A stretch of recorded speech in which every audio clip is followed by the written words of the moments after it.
Сәлем достар, бүгін сіздермен күріштің адам ағзасына пайдасы және қандай дәрумендерден тұратыны жайлы ақпаратпен бөлісеміз. Біздің каналымызға тіркеліп лайк басуды ұмытпаңыз. Күріш негізі азықтық дақылдардың бірі. Күріш дәнінен спирт крахмалы алынады. Оны нан пісіруге қолайсыз болғандықтан көбінесе балмұздақ кондитерлік өнімдерінде қолданылады. Сабанынан қағаз жасалады, кебегі мал азығы. Одан жоғары сапалы май алуға болады. Сондай-ақ барлық күріштің қасиеті бірдей болмайды. Суды көп сіңіретін, аз сіңіретін, майды көп сіңіретін, ұзын, қысқа, ақ, күңгірт, қара секілді көптеген түрлері кездеседі.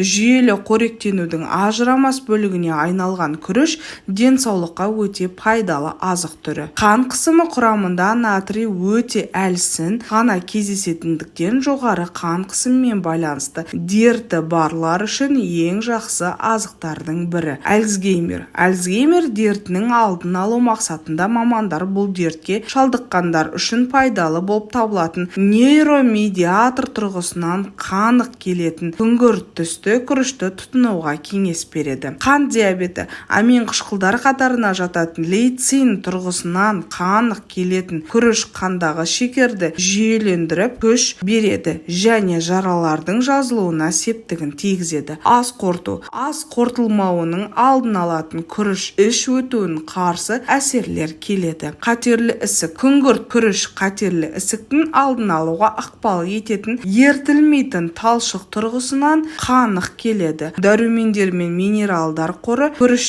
Д, Б дәрумені, фолий, қышқыл, кальций, феррум, магний секілді минералдарды қамтиды. Жасушалардың жаңалауын қамтамасыз етеді. Энергия көзі. Күріште көмірсу мөлшері мол болғандықтан денеге күш-қуат беріп, мидың қалыпты жұмысын істеуіне көмекші болады. Сіздермен ақпарат бөліскен Адам Тағам каналы. Денсаулықтарыңыз мықты болсын.